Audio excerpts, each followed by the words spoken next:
The Museum of Lost Civilizations. The Galactic Museum of Lost Civilizations stood as a monument to extinct species, a towering crystalline structure on the planet Nixara Prime, where hundreds of alien races came to witness the remnants of those who had vanished into the cosmic void. Among the countless exhibits of forgotten empires and dead worlds, one particular wing drew the most attention: the human section. Ruby Chen walked through the polished corridors with her hands clasped behind her back, her boots clicking softly against the luminescent floor. She was one of only 300 humans left in the known galaxy, scattered across dozens of worlds after Earth's catastrophic evacuation 2 centuries ago.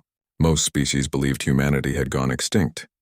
The museum's curators certainly did. Beside her, Stanley Morrison adjusted his collar nervously. "Are you sure about this?" he whispered. "We could just leave. File a complaint with the Galactic Registry." Ruby's dark eyes flashed with determination. "They're displaying our history like we're fossils, Stan. I'm not filing anything. I'm setting the record straight." They entered the human exhibition hall and Ruby felt her breath catch in her throat. The vast chamber was filled with artifacts from Earth, some genuine, many clearly fabricated or misidentified. A group of Vaxorian tourists, their tentacles waving excitedly, gathered around a display labeled "Primitive Human Worship Idol." Ruby recognized it immediately as a fire hydrant. "This is worse than I thought," Stanley muttered. They moved deeper into the exhibit, passing displays of ancient human weapons that were actually kitchen utensils, and a recreation of a human dwelling that looked more like a prison cell than a home. But it was the final display that made Ruby stop dead in her tracks. Behind a shimmering force field mounted on a pedestal of black stone was a silver pendant. The light caught its surface, revealing an intricate design, a phoenix rising from flames surrounded by cherry blossoms. Beneath it, a placard read, "Unidentified human tribal marker circa 2247 CE, purpose unknown, possibly religious significance." Ruby's hand instinctively went to her throat, touching the empty space where a similar pendant had once hung. "That's my family crest," she said, her voice barely above a whisper. Stanley's eyes widened. "Ruby, are you certain?" "I'm certain." Her voice grew stronger, carrying across the hall. Several alien visitors turned to look at her. "That belonged to my great-great-grandmother. The Chen family crest. It's been passed down for 8 generations.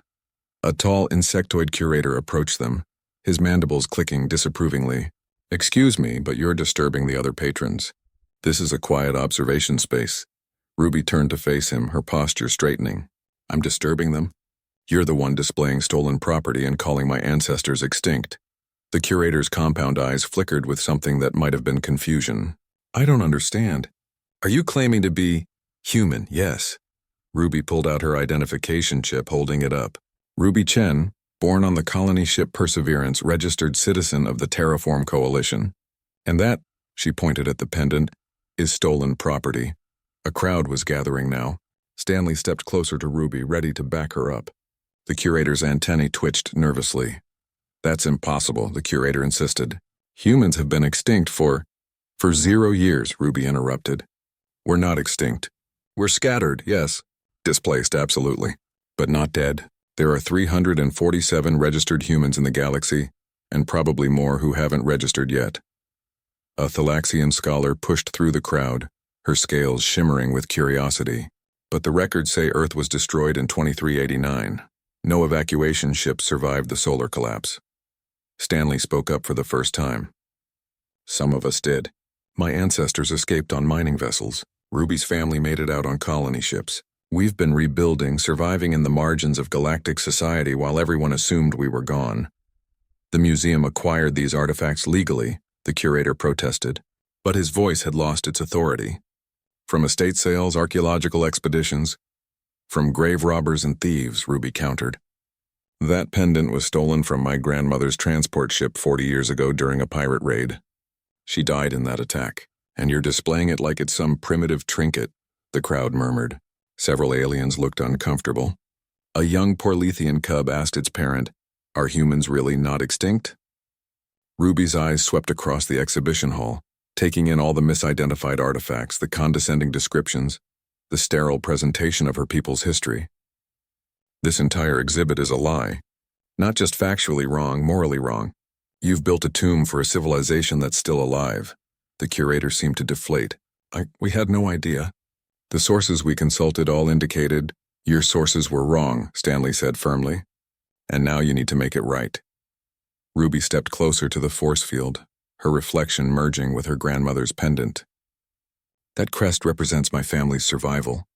The phoenix rising from the ashes, it's not just decorative.